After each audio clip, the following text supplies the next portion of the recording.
Download aplikasi Bekal Islam dan kunjungi web bekalislam.com.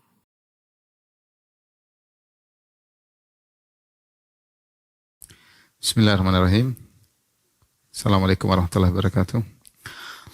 Alhamdulillahi ala ihsanihi wa syukru lahu ala taufiqihi wa amtinani wa asyhadu an la ilaha illallah wahdahu la syarika lahu ta'ziman li sya'ni wa asyhadu anna Muhammadan abduhu wa rasuluhu da'ila ridwani. Allahumma salli alaihi wa ala alihi wa ashabihi wa ikhwani. Para pemirsa yang dirahmati Allah Subhanahu wa taala, pada kesempatan yang bahagia ini kita akan membahas tentang kisah seorang nabi yang mulia, yaitu Nabi Sulaiman alaihissalam. Itu Sulaiman bin Daud alaihi wassalam. Dan Al-Qur'an menyebutkan Nabi Sulaiman dalam Al-Qur'an sangat banyak, ya, lebih dari 15 kali, dan semuanya adalah isinya adalah pujian kepada Nabi Sulaiman alaihissalam. Hal ini berbeda dengan perjanjian lama, ya. Dalam Bible, ya, yang di situ ada sebagian cercaan terhadap Nabi Sulaiman di mana beliau melakukan kesalahan-kesalahan. Maka nanti insya Allah seperti biasa di penghujung kisah Nabi Sulaiman kita akan membandingkan antara Sulaiman alaihissalam versi Al-Quran dan Sulaiman alaihissalam versi Injil atau perjanjian lama. Di antara ayat-ayat yang memuji Nabi Sulaiman seperti firman Allah Subhanahu wa taala, wa wahabna lahu Ishaq wa Yaqub kullan hadaina wa Nuhan hadaina min qabl wa min dzurriyyatihi Dawud wa Sulaiman wa Ayyub wa Yusuf wa Musa wa Harun wa kadzalika najzil muhsinin. Kata Allah, kami anugerahkan kepada Ibrahim, Ishak dan Yaqub, dan masing-masing kami beri petunjuk, dan Nabi Nuh sebelumnya telah kami beri petunjuk pula. Wa min dzurriyyatihi, dan di antara keturunan Ibrahim alaihissalam Daud, Sulaiman, Ayub, Yusuf, Musa, Harun. Jadi di sini diketahui bahwasanya Sulaiman adalah keturunan Nabi Ibrahim alaihissalam. Wa kadzalika najzil muhsinin. Kata Allah, demikianlah kami memberi balasan kepada orang-orang yang berbuat kebaikan. Tatkala Allah menyebutkan para nabi tersebut, Allah menggabungkan mereka semuanya dalam kelompok al-muhsinin, yaitu orang yang berbuat ihsan. Dan kita tahu ihsan adalah tingkatan yang tinggi setelah Islam, iman, baru kemudian ihsan. Ya, dan ini diraih oleh para anbiya, ya. Di antaranya Nabi Sulaiman alaihissalam. Demikian juga dalam surat yang lain, dalam surat Al-Anbiya, Allah memuji Nabi Sulaiman. Kata Allah, fafahamnaha Sulaiman. Kami menjadikan Sulaiman paham. Dan ini sudah kita sebutkan pada kisah Nabi Daud sebelumnya. Tatkala Nabi Daud dan Sulaiman menghadapi beberapa kasus, di antaranya Nabi Daud alaihissalam memberi keputusan hukum yang sudah tepat, tetapi Nabi Sulaiman memberi keputusan hukum yang lebih tepat daripada keputusan Nabi Daud alaihissalam. Ya, dua-duanya telah diberi ilmu, ya, tetapi Sulaiman diberi kelebihan. Fafahamnaha Sulaiman. Kata Allah, kami berikan kepemahaman kepada Nabi Sulaiman. Artinya pemahaman Nabi Sulaiman lebih tajam daripada pemahaman ayahnya Daud alaihissalam. Dan di antara keistimewaan Nabi Sulaiman alaihissalam, Nabi Sulaiman adalah nabi yang membangun Baitul Maqdis. Tentu ada khilaf di kalangan para ulama, siapakah yang membangun Baitul Maqdis? Ada yang mengatakan Nabi Adam alaihissalam. Nabi Sulaiman hanya melanjutkan. Ada yang mengatakan bahwasanya Nabi Yakub alaihissalam yang pertama kali membangun, yang melanjutkannya Nabi Sulaiman. Tapi intinya Nabi Sulaiman ikut serta dalam membangun Baitul Maqdis. Dan kita tahu bahwasanya dalam Islam ada 3 masjid spesial, Masjidil Haram, Masjid Nabawi, dan Masjid Al-Aqsa atau Baitul Maqdis. Yang 3 masjid ini dibangun oleh para nabi. Masjidil Haram dibangun oleh Nabi Ibrahim alaihissalam, Masjid Baitul Maqdis dibangun oleh Nabi Sulaiman, dan Masjid Nabawi dibangun oleh Rasulullah sallallahu alaihi wasallam. Oleh karenanya, karena 3 masjid ini dibangun oleh para nabi, maka Allah berikan keistimewaan kepada 3 masjid ini. Di antaranya orang yang sholat di ketiga masjid ini diberikan pahala berlipat ganda. Kata Nabi SAW, fadlu sholati fil masjidil haram ala ghairihi mi'atu alfi sholatin. Keutamaan sholat di Masjidil Haram dibandingkan dengan yang lainnya 100.000 kali lipat. Wa fi masjidi alfu sholatin. Dan sholat di masjidku ini, kata Nabi SAW, Masjid Nabawi, 1.000 kali lipat. Wa fi masjidi Baitul Maqdis 500 sholatin. Adapun salat di Masjid Baitul Maqdis, Masjid Al-Aqsa, maka 500 kali lipat. Allah berikan lipat ganda ini dan tidak diberikan kepada masjid-masjid yang lain. Semua masjid-masjid di atas muka bumi ini 1 kali lipat, ya. Yang berlipat-lipat hanya 3 masjid yang dibangun oleh para nabi. Oleh karenanya Nabi melarang seorang bersafar ke tempat yang jauh untuk mencari keberkahan kecuali kepada 3 masjid ini. Kata Nabi SAW, la tushaddur rihal illa ila thalathati masajid.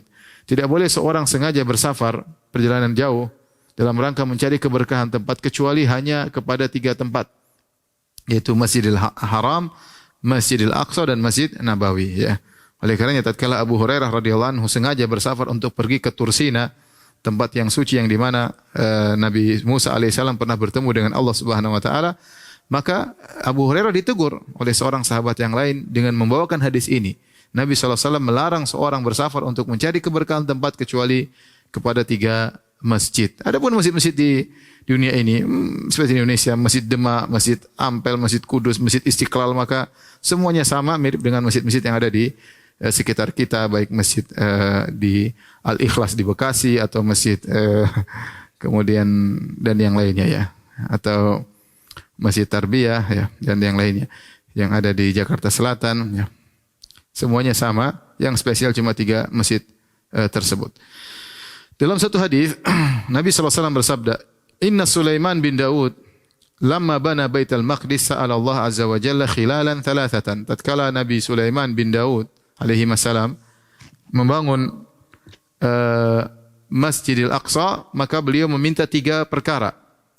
Apa 3 perkara tersebut? Pertama, sa'ala Allah azza wa jalla hukman yusadifu hukmahu. Beliau mohon kepada Allah agar kalau beliau berhukum, maka hukumnya sama dengan kehendak Allah, seperti hukum Allah Subhanahu wa taala, ya. Fa'utiyahu, maka dia dikabulkan permohonannya tersebut. Sehingga setiap beliau berhukum, maka hukumnya sama dengan yang Allah kehendaki sesuai dengan hukum Allah. Wa sa'ala Allah azza wa jalla mulkan la yanbaghi li ahadin min ba'dih. Kemudian permohonan kedua, dia minta kepada Allah agar diberikan kerajaan yang tidak pantas diberikan kepada seorang pun setelah beliau. Nanti akan kita jelaskan apa maksud kerajaan tersebut. Dan fa'utiyahu, kata Rasulullah SAW, dikabulkan permohonannya tersebut.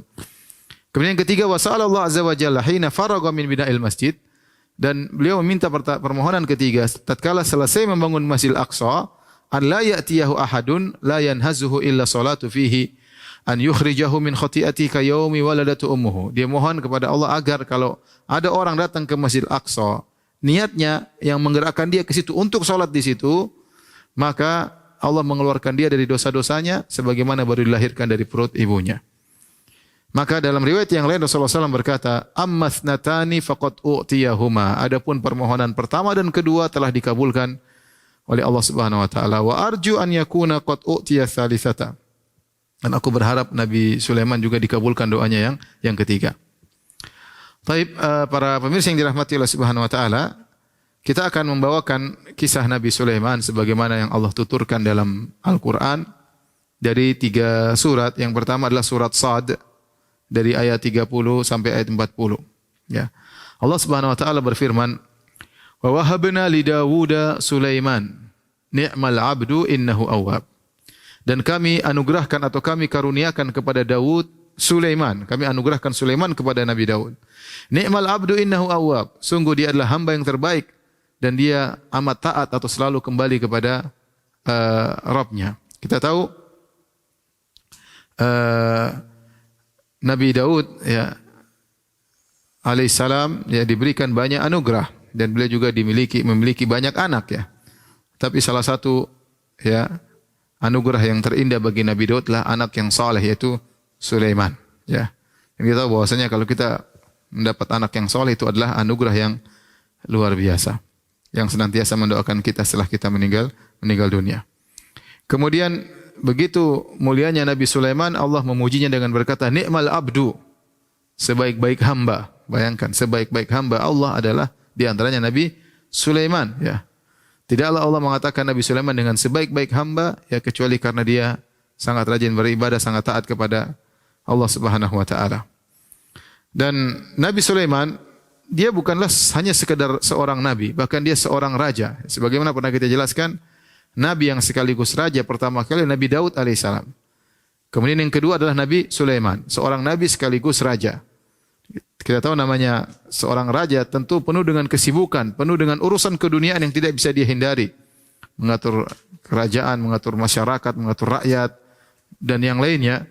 Tetapi meskipun dia seorang raja, Sulaiman adalah seorang yang sangat rajin beribadah. Bahkan disebut oleh Allah dengan awwab, yaitu orang senantiasa bertobat kepada Allah kalau melakukan kesalahan. Allah sebutkan ni'mal abdu innahu awwab. Nabi Sulaiman adalah hamba yang terbaik dan dia senantiasa kembali kepada Allah jika melakukan kesalahan. Allah sebutkan contohnya setelah itu. Kata Allah, "Idz urida 'alaihi bil 'ashiyyi safinatul jiyad." Ingatlah ketika dipertunjukkan kepadanya kuda-kuda yang tenang di waktu berhenti dan cepat berlari di waktu sore. Safinatul jiyad adalah jenis kuda yang indah ya. Yang tinggi besar. Kalau dia berdiri, kaki satunya diangkat. Kaki satunya berdiri di atas 3 kaki. Kaki satunya tidak semua kuda seperti itu. Tapi safinatul jiyad maksudnya kuda yang dia punya 4 kaki. Kalau dia berdiri, dia hanya berdiri di atas 3 kaki, lagi berhenti dan kaki satunya dilipat, diangkat sehingga hanya kukunya aja yang tergantung mengenai tanah. Dan itu kata orang adalah gaya kuda tersebut. Nampak kesombongan pada kuda tersebut. Jadi kuda tersebut indah dilihat. Pemandangan seperti itu, pemandangan yang indah. Kita lihat kuda berdiri, 1 kakinya dilipat, ya, hanya kukunya yang mengenai tanah dan dia bertumbuh kepada 3 kaki. Itu namanya safinatul jiyad. Nabi Sulaiman memiliki kuda-kuda seperti itu dan suka dengan kuda-kuda tersebut. Apalagi disebutkan kuda-kuda tersebut dipersiapkan untuk berjihad di jalan Allah Subhanahu wa taala. Nah, suatu hari di sore hari Nabi Sulaiman ditampakkan kuda-kuda tersebut. Jadi dipertontonkan kuda-kuda tersebut. Nabi Sulaiman sedang melihat kuda-kuda tersebut diperlihatkan di hadapan Nabi Sulaiman. Begitu keasikan Nabi Sulaiman melihat kuda-kuda tersebut, ya, sampai matahari terbenam, Nabi Sulaiman lupa berzikir petang kepada Allah Subhanahu wa taala. Ya. Akhirnya Nabi Sulaiman berkata, "Inni ahbabtu hubbal khairi an dzikri rabbi." Aku mencintai kebaikan, itu kuda-kuda ini disebut kebaikan, kuda-kuda yang dipersiapkan untuk jihad jalan Allah. An dzikri rabbi, sampai aku lupa untuk mengingat Rabbku, hatta tawarat bil hijab, sampai matahari terbenam. Ya, Nabi Sulaiman lupa untuk zikir petang. Maka karena keasikan menonton pertunjukan kuda-kuda tersebut, Nabi Sulaiman lupa berzikir petang. Maka Nabi Sulaiman pun menyesal, dia berkata, "Rudduha alayya." Kembalikanlah kuda-kuda tersebut. Fatafiqa mashan bis-suqi wal a'naq. Maka Nabi Sulaiman untuk menebus kesalahannya, maka kuda-kuda yang dia cintai tersebut, yang dia sukai tersebut, yang membuat dia terpesona sehingga lupa untuk zikir petang, maka akhirnya dipotong kakinya dan di lehernya disembelih oleh Nabi Sulaiman. Kuda-kuda tersebut yang membuat dia lalai, kemudian disedekahkan kepada fakir miskin. Subhanallah, inilah Nabi Sulaiman alaihissalam. Jadi kalau ada hal-hal yang membuat kita lalai, ya boleh kita sedekahkan kepada orang lain di jalan Allah Subhanahu wa taala ya. Kalau ada mobil kita, mobil baru bikin kita lalai, mobilnya jual aja ya. Jual aja kemudian disedekahkan hasilnya kepada yang bermanfaat. Ya, kita hidup cuma sekali di atas muka bumi, jangan sampai terlelaikan dengan hal-hal yang terlalu membuat kita terpesona. Ini pendapat pertama tentang kisah ini. Sebagian ulama yang lain seperti Ibnu Jarir At-Tabari berpendapat tentang ayat ini, maksudnya Nabi Sulaiman diperlihatkan kuda-kuda ya. Kemudian dia pun suka dengan kuda-kuda tersebut. Akhirnya begitu kuda-kuda tersebut pergi, dia minta kembalikan kuda-kuda tersebut dan dia tidak menyembelih tapi dia sentuh keringat kuda tersebut, dia hilangkan debu-debu dari kuda tersebut karena dia sangat cinta kepada kuda-kuda ini. Karena kuda-kuda ini dipersiapkan untuk jihad di jalan Allah. Namun ini pendapat kurang kuat, Allah alam bisawab, yang lebih kuat adalah pendapat yang tadi saya sebutkan. Ya, karena Allah setelah menyebutkan ni'mal abdu innahu awwab, sungguhnya Sulaiman adalah hamba yang baik dan awwab itu kalau melakukan kesalahan segera kembali kepada Allah. Maka Allah sebutkan contohnya ini. Contohnya Nabi Sulaiman harusnya di sore hari zikir petang, dia lupa. Kenapa? Karena asik menonton kuda-kuda yang indah tadi, safinatul jihad. Sampai matahari terbenam, akhirnya dia sadar kuda-kuda tersebut membuat dia lalai, maka dia sembelih kuda-kuda tersebut untuk diserahkan kepada fakir miskin karena Allah Subhanahu wa taala. Ini adalah sikap yang luar biasa dari Nabi Sulaiman, ya. Dia sangat mencintai kuda-kuda tersebut, ya, sampai Nabi Sulaiman berkata, "Inni ahbabtu hubbal khair." Aku suka dengan kuda-kuda ini, tapi harus ditinggalkan semuanya karena Allah Subhanahu wa taala, ya. Kemudian juga dalam kejadian yang lain, ya, Nabi Sulaiman juga pernah salah. Allah berfirman dalam surat Sad ayat 34, kata Allah, "Wa laqad fatanna Sulaiman wa alqaina ala kursiyyihi jasadan thumma anaba." Sungguh kami telah menguji Sulaiman dan kami jadikan jasad tergeletak di atas kursinya, di atas singgasananya. Kemudian dia bertobat. Ini praktek dari awwab. Awwab itu artinya sering kembali kepada Allah. Kalau bersalah, jadi awwab dua tafsiran. Tafsir pertama, kalau seorang itu bersalah, dia selalu kembali kepada Allah. Kalau dia tidak bersalah, dia selalu ingat Allah. Dia selalu ingat Allah. Awwab artinya kembali. Ya, kembali kepada Allah Subhanahu wa taala. Contoh kedua, Nabi Sulaiman alaihissalam kalau berbuat kesalahan langsung kembali kepada Allah. Allah pernah memberi fitnah, ujian kepada Nabi Sulaiman. Apakah ujian yang dimaksud? Dan apakah maksud wa alqaina ala kursiyyihi jasadan, kami lemparkan di atas kursinya sebuah jasad, tsumma anab, kemudian beliau bertobat? Makin ada khilaf yang panjang di kalangan para ahli tafsir, riwayat-riwayat Israiliyat disampaikan dalam seperti tafsir Tabari, Al-Baghawi dan yang lainnya. Namun semua sanadnya dhaif, tidak ada sanad yang sahih. Oleh karenanya ada khilaf di kalangan para ahli tafsir. Apa maksud ayat ini? Sebagian ulama berpendapat, ahli tafsir mengatakan yang dimaksud dengan jasadnya yang tergeletakkan di atas kursi maksudnya Nabi Sulaiman dalam kondisi sakit. Kemudian pendapat yang kedua, maksudnya jasad yang tergeletakkan di atas kursi, maksudnya adalah anaknya Nabi Sulaiman alaihissalam ketika lahir dalam kondisi tidak sempurna tubuhnya. Ya, ini berdasarkan hadis diriwayatkan oleh Imam Bukhari dari Abu Hurairah. Suatu hari Nabi berkata, qala Sulaiman bin Daud alaihi salam. Sulaiman bin Daud pernah berkata, la atufanna al-lailata ala mi'ati imra'atin. Malam ini aku akan menggauli 100 wanita. Au tis'in wa tis'ina, atau aku akan menggauli 99 wanita. Kulluhunna ya'ti bi farisin yujahidu fi sabilillah.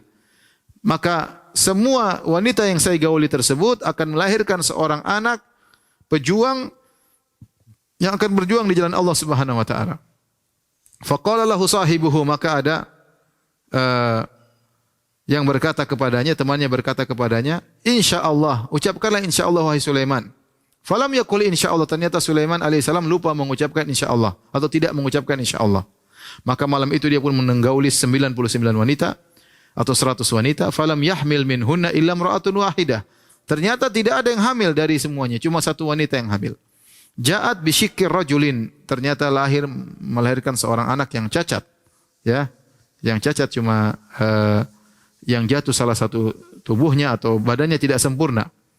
Kata Nabi SAW mengomentari kisah ini, walladzi nafsu Muhammadin biyadihi, demi Allah yang jiwa Muhammad berada di tangannya. Lau qala insyaallah, seandainya Nabi Sulaiman mengucapkan insyaallah ketika dia ngomong demikian, la jahadu fi sabilillah fursanan ajma'un, maka semua wanita yang dia gauli malam tersebut akan hamil dan akan punya anak, semuanya pejuang di jalan Allah Subhanahu wa taala.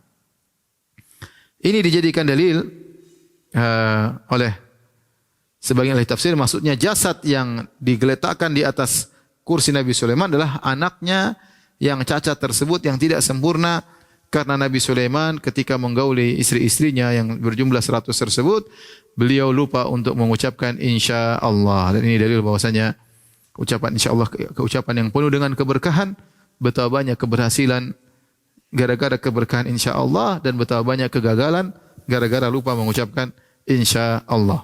Ini pendapat kedua. Pendapat ketiga, bahwasanya jasad yang dimaksudkan oleh Allah dalam firman-Nya, wa alqaina ala kursiyyihi jasadan, ya, kami menjadikan sebuah jasad tergeletak di atas kursinya. Maksudnya adalah syaitan. Dan ini pendapat Syekh Abdurrahman bin Nasir As-Sa'di, yaitu syaitan pernah mengalahkan Sulaiman dan menguasai kerajaan Nabi Sulaiman. Ya. Yaitu tatkala zaman itu setan belum tunduk kepada Nabi Sulaiman, sehingga mereka mungkin bersatu padu, akhirnya mereka menguasai kerajaan Nabi Sulaiman. Sehingga mereka tatkala menguasai kerajaan Nabi Sulaiman, mereka melakukan berbagai macam ilmu sihir, sampai-sampai Nabi Sulaiman dituduh sebagai penyihir. Ya, sebagaimana yang Allah sebutkan dalam Al-Quran, ya, bahwasanya mereka mengatakan, ya, wattaba'u ma tatlu syayatinu ala mulki Sulaiman, mereka mengikuti apa yang dibacakan oleh setan-setan pada kerajaan Sulaiman. Wa ma kafara Sulaiman, Sulaiman tidak pernah kafir, walakinna syayatina kafaru, tetapi setan-setanlah yang kafir. Yu'allimuna an-nasa sihar, mereka mengajarkan manusia sihir. Jadi ketika di zaman setan menguasai kerajaan Sulaiman, mereka mengajarkan ilmu sihir. Mengajarkan ilmu sihir. Tatkala itu Sulaiman tersingkirkan. Ini di antara tafsir-tafsir, ya, yang disebutkan. Kenapa setan bisa menguasai kerajaan Sulaiman? Tentu ada kesalahan yang dilakukan oleh Nabi Sulaiman tapi tidak dijelaskan. Allah hanya menyebutkan secara global, summa anab. Setelah itu Nabi Sulaiman bertobat. Ketika dia bertobat, maka Allah kembalikan kerajaannya kepada Nabi Sulaiman. Adapun kesalahannya apa? Tidak disebutkan. Ya, tidak disebutkan. Maka ketika kerajaan Sulaiman dikuasai oleh setan, maka Sulaiman pun berdoa, qala rabbi ghfirli wa habli mulkan la yanbaghi li ahadin min ba'di innaka antal wahhab. Nabi Sulaiman berdoa, ya Rabbku ampunilah aku dan anugerahkanlah kepadaku suatu kerajaan yang tidak pantas bagi seorang pun setelahku. Sungguhnya engkau adalah pemberi anugerah.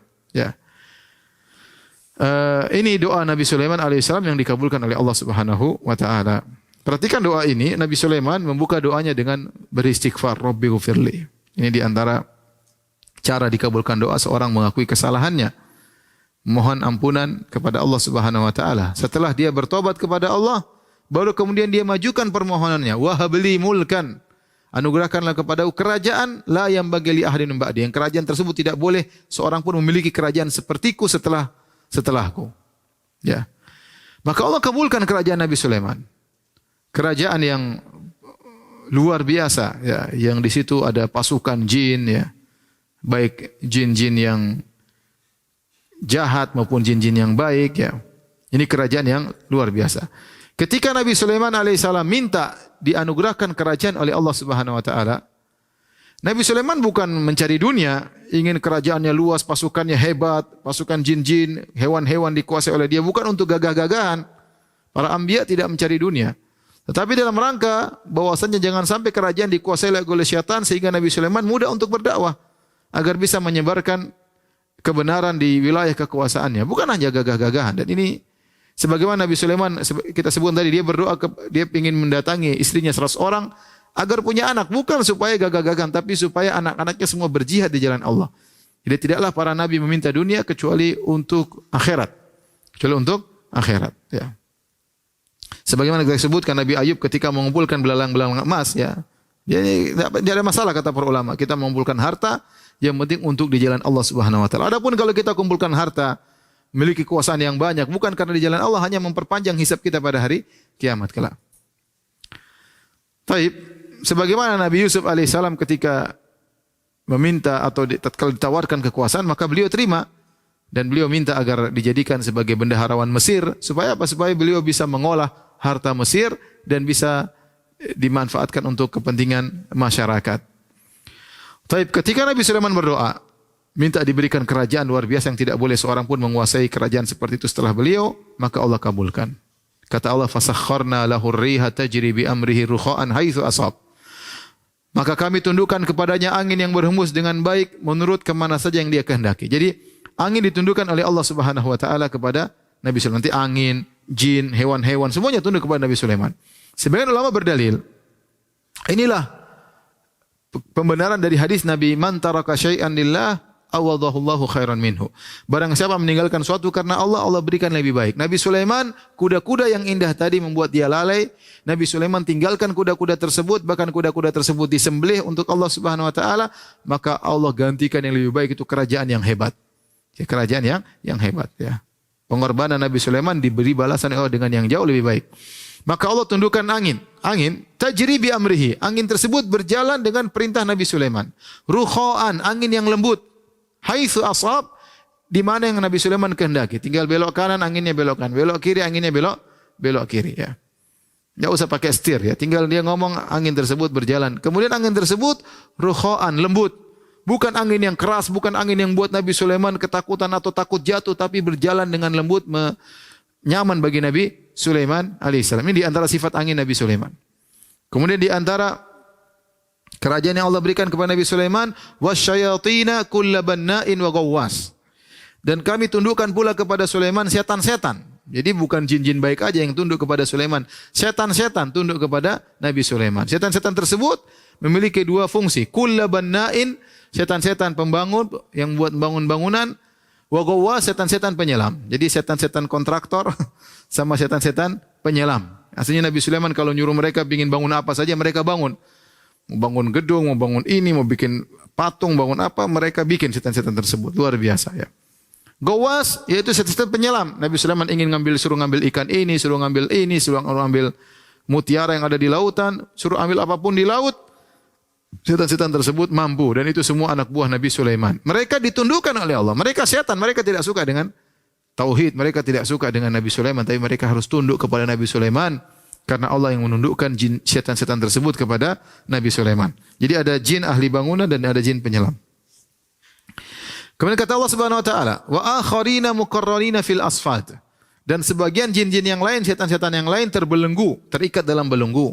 Hadza ata'una. Jadi ada jin-jin yang membangkang, maka Nabi Sulaiman ikat belenggu. Setan-setan yang nurut maka disuruh kerja oleh Nabi Sulaiman. Kata Allah, hadza ata'una, inilah anugerah dari kami wahai Sulaiman. Famnun au amsik bi ghairi hisab. Silakan kau pegang buat kau bagi-bagi kepada orang lain, terserah, tidak ada hisab bagimu. Luar biasa. Kata Allah, ini anugerah, ambillah Sulaiman. Mau kau lakukan buat apa, mau bagi-bagi sama orang, mau kau pegang untuk engkau, tidak ada hisab bagimu. Ya. Allah Subhanahu wa taala berikan segala kenikmatan kepada Nabi Sulaiman dan kemewahan kepada Nabi Sulaiman. Kemudian kata Allah, wa inna lahu indana la zulfa wa husna ma'ab. Dan Sulaiman memiliki kedudukan yang dekat dengan kami dan memiliki tempat kembali yang baik, ya. Jadi di dunia Allah berikan kebebasan kepada Sulaiman, lakukan yang kau kehendaki, ini pemberian kami, mau bagi-bagi, mau kau tahan, tidak ada hisab. Namun kau tetap mulia di sisi kami dan di akhirat kau memiliki tempat kembali yang baik. Inilah di antara keistimewaan Nabi Sulaiman, kerajaannya yang tidak boleh dimiliki oleh seorang lagi setelah Nabi Sulaiman adalah menguasai jin. Di antaranya menguasai jin. Ya, jin setan-setan semua tunduk. Ingat, Sulaiman alaihissalam ketika menguasai setan-setan tersebut, bukan pakai mahar, bukan melakukan kesyirikan. Memang Allah tundukkan setan-setan tersebut. Ya, tidak ikut latihan-latihan khusus, tidak ikut puasa-puasa mutilah, puasa anulah agar jin-jin tunduk kepada Sulaiman. Tidak, Allah yang tundukkan jin-jin tersebut kepada Sulaiman alaihissalam. Oleh karena dalam satu hadis tatkala Nabi sedang salat diganggu oleh jin ifrit. Jin ifrit dikatakan jin setan yang paling kuat, disebut jin ifrit, ya. Kuat menggoda, ya. Kata para ulama di bulan Ramadan ifrit dibelenggu, ya. Yang dilepaskan kroco-kroco, ya, anak buahnya ifrit, ya. Baik, kata Nabi, suatu hari Nabi sedang salat diganggu oleh ifrit. Kata Nabi, inna ifritan minal jinni tafallatal barihata liyaqta'a alayya salati. Tadi malam ifrit muncul dari kalangan jin, tiba-tiba muncul menggangguku, hendak memutuskan salatku. Ya, mengganggu, Nabi sedang salat diganggu. Ya. Kata Nabi SAW, fa'amkanani Allahu minhu fa'akhadtuhu. Maka Allah membuat aku mampu untuk menangkapnya, menguasainya. Fa'akhadtuhu. Maka aku pun memegangnya. Ya. Bahkan dalam sebagian riwayat, sampai aku merasakan dinginnya bardal lisanihi. Nabi cekek dia, fakhanaqtuhu, kata Nabi, aku cekek dia sampai lidahnya keluar, sampai lidahnya basahnya lidahnya mengenai tangan Nabi sallallahu alaihi wasallam. Allah bikin Nabi mampu untuk nangkap jin ifrit. Fa akhadtuhu, maka aku tangkap dia. Kata Nabi, fa aradtu an arbutahu ala sariyatin min sawaril masjid. Aku ingin ikat jin ifrit ini di salah satu tiang di tiang-tiang Masjid Nabawi. Hatta tanzuru ilaihi kullukum, agar kalian semua bisa lihat jin ifrit ini. Kalian anak-anak semua bisa lihat jin ifrit ini. Aku ingin ikat di masjid. Namun apa kata Nabi? Fadzakartu da'wata akhi Sulaiman. Tiba-tiba aku ingat tentang doa saudaraku Sulaiman. Rabbi habli mulkan la yanbaghi li ahadin min ba'di. Ya Allah, anugerahkanlah kepadaku suatu kerajaan, kekuasaan yang tidak boleh seorang pun memiliki kekuasaan sepertiku. Faradattuhu khasian, maka aku lepaskan dia dalam kondisi dia terhina. Ya, kalau bukan karena doa Nabi Sulaiman, maka jin tadi akan diikat oleh Nabi sallallahu alaihi wasallam, akan dikuasai oleh Nabi Sulaiman, tapi dikuasai oleh Nabi Muhammad sallallahu alaihi wasallam. Tapi Nabi Sulaiman sudah berdoa, tidak boleh orang lain menguasai jin kecuali Nabi Sulaiman. Oleh karenanya tidak benar kemudian yang terjadi di tanah air kita ada orang menguasai jin, punya khodam jin, ya, perintah jin sana ke sana kemari, ya. Ini semua tidak benar. Ini pasti diperoleh dengan cara yang tidak benar. Kalau seorang boleh menguasai jin, maka harusnya Nabi yang menguasai jin. Jin ifrit saja bisa Nabi tangkap, apalagi jin-jin yang lain. Apalagi banyak jin-jin yang soleh, ya. Jin-jin yang soleh yang masuk Islam. Dalam Al-Quran Allah sebutkan bagaimana para jin, ya, istama'a nafarun minal jinni, sekelompok jin mendengarkan lantunan bacaan Al-Quran, ya, sehingga mereka pun masuk Islam dan mereka pun berdakwah di antara, ya qaumana ajibu da'i Allah, mereka berdakwah di antara para jin untuk mengikuti ajaran Rasulullah SAW. Jadi banyak jin muslim di zaman Nabi SAW. Namun Nabi tidak pernah punya pasukan jin. Dan Nabi tidak pernah minta tolong sama mereka sekalipun, tidak pernah. Bahkan padahal Nabi sangat membutuhkan pertolongan. Misalnya dalam perang Badar, dalam perang Uhud, dalam perang Khandaq. Ya, kalau Nabi diizinkan untuk menguasai jin, Nabi akan kumpulkan para jin untuk memporak-porandakan misalnya pasukannya orang Quraisy ya. Namun tidak sekalipun Nabi minta tolong sama jin. Bahkan dalam kondisi genting seperti perang Badar, perang Uhud, perang Khandaq dan perang-perang yang lainnya. Ya. Demikian juga ya, tatkala kalung istri Nabi hilang, ya, Aisyah radhiyallahu taala anha, Nabi tidak minta tolong satu jin pun untuk mencarikan kalung Aisyah radhiyallahu taala anha. Menunjukkan Nabi tidak diizinkan oleh Allah untuk menguasai jin. Oleh karena kalau zaman sekarang ada orang menguasai jin, kita bilang enggak benar, kamu tidak boleh. Itu hanya hak Nabi Sulaiman alaihissalam. Kamu harus lepaskan ya. Kamu melakukan demikian pasti ada kesyirikan yang kau lakukan, ada mahar yang kau bayar.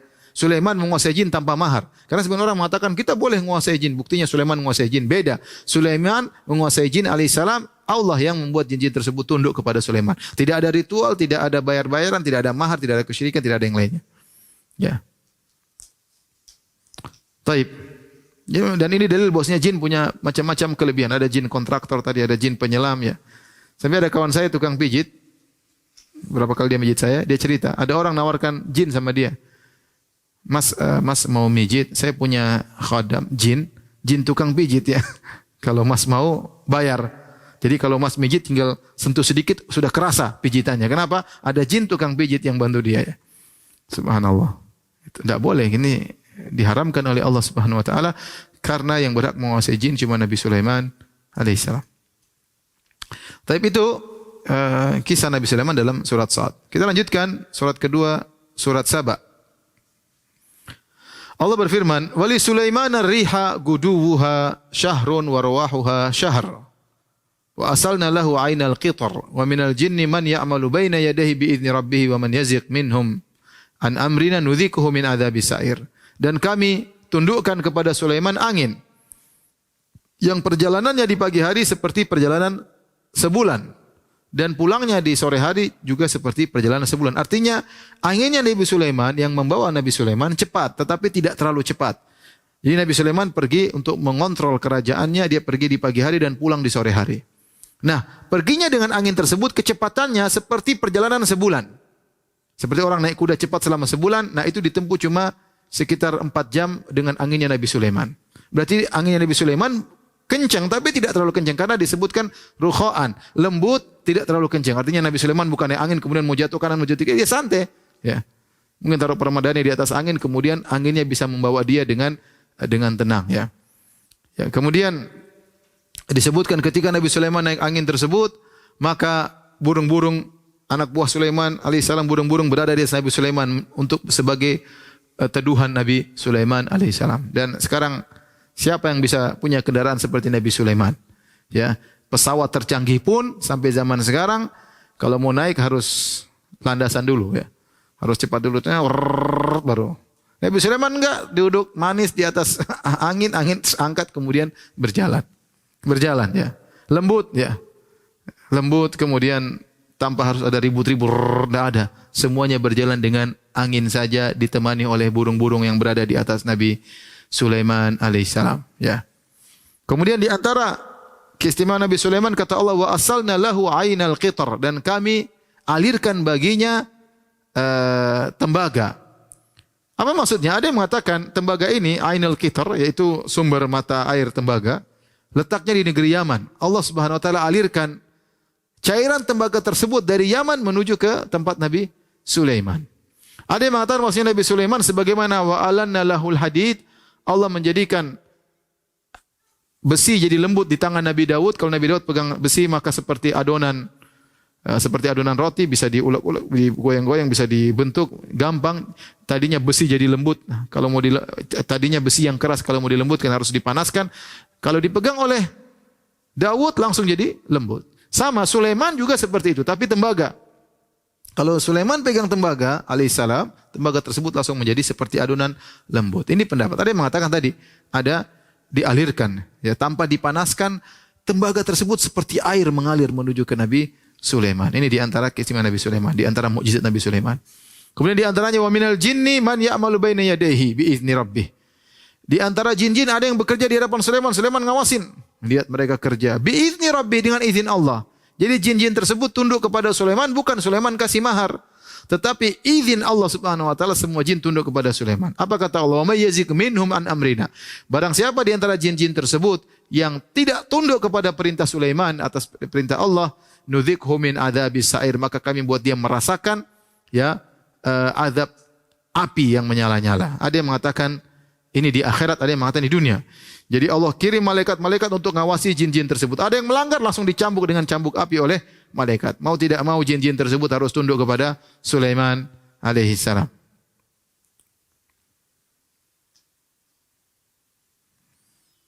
Apa kata Allah setelah itu? Ya'maluna lahu ma yasha'u. Jin-jin tersebut bekerja mengerjakan seluruh kehendak Nabi Sulaiman. Apa yang Nabi Sulaiman suruh? Perintahkan mereka untuk mereka bangun. Ya'maluna lahu ma yasha'u min maharib. Mereka bangun mihrab-mihrab. Itu gedung-gedung tinggi ya, atau tempat-tempat ibadah. Wa tamathil, mereka juga bikin patung-patung. Zaman dahulu patung-patung dibolehkan. Entah patung-patung apa yang dibikin, apakah patung hewan atau apakah patung pohon-pohon. Tapi disuruh bikin patung-patung oleh Sulaiman. Maka jin-jin tersebut bikin. Ya, bukan seperti pekerja manusia, jin-jin tersebut hebat-hebat. Wajifanin, kemudian juga disuruh bikin piring-piring. Kal jawab, yang piring-piring tersebut besarnya seperti danau. Bayangkan, karena anak buah Sulaiman banyak ya. Ada jin-jin, ada hewan-hewan, mungkin ada macan, ada gajah, macam-macam ya. Sehingga butuh piring yang besar untuk makan. Wa quduri rasiyat, demikian juga periuk-periuk, panci-panci. Rasiyat yang besar, yang kokoh, susah untuk diangkat. Yang bikin semua apa? Jin yang bikin. Apa kata Allah? I'malu ala Dawud syukra. Wahai keluarga Daud, beramalah kalian sebagai bentuk syukur kepada Allah. Wa qalilun min ibadiyas syakur, dan hanya sedikit dari hamba-hambaku yang bersyukur. Ya, inilah di antara kelebihan Nabi Sulaiman. Jin-jin kerja di hadapan Sulaiman, enggak ada yang berani membangkang. Mereka setan, tidak mau kerja, tapi kalau mereka membangkang langsung kena cambuk api, ya, sehingga mereka harus tunduk kepada Sulaiman. Dan mereka bikin banyak kerjaan banyak, bikin ini, bikin patung-patung, dan seperti saya katakan tadi, patung-patung di zaman dahulu, syariat kita berbeda dengan syariat zaman dahulu. Apakah patung tersebut patung apa? Allah alam, tidak disebutkan. Bisa jadi patung berupa pohon-pohon atau patung-patung yang diperbolehkan, atau patung manusia misalnya, atau patung yang lain, atau hewan-hewan. Tapi zaman dahulu diperbolehkan, adapun sekarang tidak diperbolehkan. Ya, jadi ini dikerjakan oleh para jin-jin semua, dan mereka semua ya memiliki kekuatan yang sangat besar yang tidak mungkin dilakukan oleh manusia ya. Tadi juga sebutkan piring yang besar karena yang makan banyak dari anggota Nabi Sulaiman. Kemudian kalau mau masak harus butuh periuk yang gede. Yang bikin periuk gede itu siapa? Jin-jin juga yang bikin ya. Baik, kita lanjutkan sedikit lagi. Kisah Nabi Sulaiman dari surat An-Naml. Surat An-Naml. Surat An-Naml adalah surat yang paling panjang menceritakan tentang Nabi Sulaiman. Ya, kita sampaikan sebagian, insyaallah besok kita lanjutkan lagi. Allah buka kisah Nabi Sulaiman dalam surat An-Naml ayat 15, kata Allah, "Wa laqad ataina Dawuda wa Sulaimana ilma." Sungguh kami telah menganugerahkan kepada Sulaiman dan Daud ilmu. Ya. Wa qala alhamdulillahilladzi faddalana ala katsirin min ibadihil mu'minin. Maka mereka berdua muji Allah dan mereka berkata alhamdulillahilladzi faddalana ala katsirin min ibadihil mu'minin. Sungguh segala puji bagi Allah yang telah menjadikan kami lebih unggul dibandingkan dengan kebanyakan orang-orang beriman. Kita tahu bahwa orang beriman mulia, tapi orang beriman yang berilmu lebih mulia lagi. Ya. Ya. Yarfa'illahu alladhina amanu minkum walladhina utul ilma darajat. Kata Allah, Allah mengangkat orang-orang berilmu derajat beberapa derajat lebih tinggi daripada yang sekedar beriman. Ada orang beriman ahli ibadah diangkat derajatnya, tetapi yang beriman dan memiliki ilmu derajatnya lebih tinggi lagi diangkat oleh Allah Subhanahu wa taala. Dalam hadis kata Nabi sallallahu alaihi wasallam, "Fadlul alim 'alal 'abid ka fadlil qamari 'ala sa'iril kawakib." Perumpamaan seorang alim dibandingkan ahli ibadah yang tidak alim seperti perumpamaan rembulan dibandingkan seluruh bintang-bintang. Bintang-bintang mungkin ribuan. Tapi tatkala bulan purnama siapa yang menerangi bumi? Yaitu rembulan. Bisa jadi ahli ibadah banyak, tapi ahli ilmu bisa dihitung dengan jari. Ya. Oleh karenanya orang-orang yang berilmu ya mendapat ilmu adalah anugerah luar biasa. Bukankah Adam alaihissalam disuruh sujud, malaikat suruh sujud kepada Adam? Kenapa? Karena ilmu yang dimiliki oleh Adam yang tidak dimiliki oleh malaikat dan jin-jin. Di sini Nabi Sulaiman dan Nabi Daud memuji. Mereka sedang memuji Allah tentang ilmu. Benar mereka memuji Allah karena kerajaan yang mereka miliki, karena kekuatan. Tapi yang paling utama mereka puji adalah ilmu. Ya, makanya Allah menyebutkan nikmat ini secara tersendiri. Walaqad ataina Dawuda wa Sulaimana ilma. Kami telah berikan ilmu kepada Daud dan Sulaiman. Maka seorang jangan pernah meremehkan ilmu.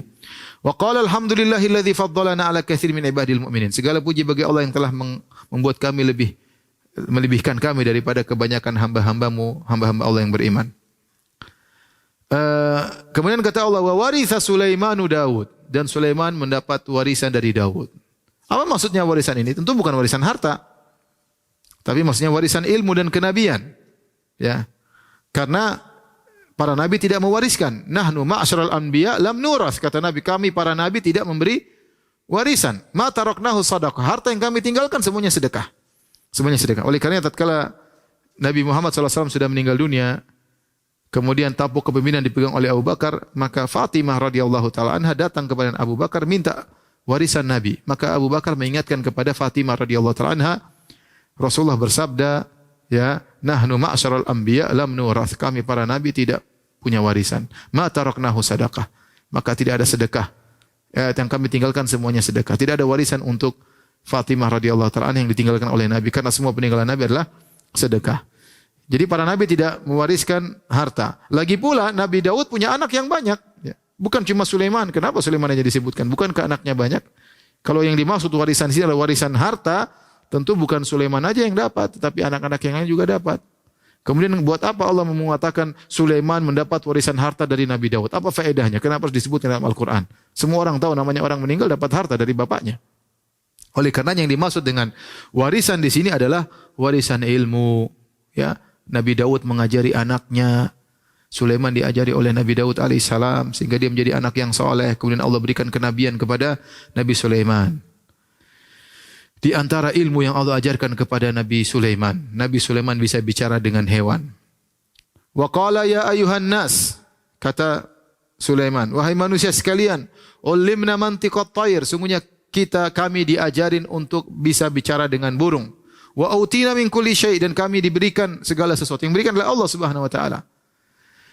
Inna hadza lahuwal fadlul mubin, ini semua karunia yang nyata dari Allah Subhanahu wa taala. Lihatlah Nabi Sulaiman bersyukur. Dia ngomong di hadapan manusia, ini semua yang kalian lihat, saya bisa ngomong sama burung, saya punya harta yang banyak, ya, aku diberikan segala sesuatu, kerajaan, pasukan, kekuatan dan yang lainnya. Ini semua lahuwal fadlul mubin, karunia dari Allah yang nyata. Kemudian kata Allah, wa husyira li Sulaimana junuduhu minal jinni wal insi wat thairi fahum yuzaun. Ya. Maka dihimpunkanlah untuk Sulaiman tentaranya dari jin, manusia dan burung, lalu mereka diatur tertib oleh Nabi Sulaiman. Tapi para pemirsa, insyaallah kita lanjutkan ya. Besok insyaallah taala. Lusa kita lanjut hari Sabtu insyaallah tentang kisah Nabi Sulaiman, masih kisah Nabi Sulaiman dengan burung hudhud, kemudian juga dengan Ratu Bilqis, dan terakhir tentang Sulaiman alaihissalam versi perjanjian lama. Insyaallah hari Sabtu kita lanjutkan. Mohon maaf tadi ada gangguan sedikit ya. Semoga tidak terulang lagi. Subhanakallah bihamdik asyhadu alla ilaha illa anta astaghfiruka wa atubu ilaik. Assalamualaikum warahmatullahi wabarakatuh.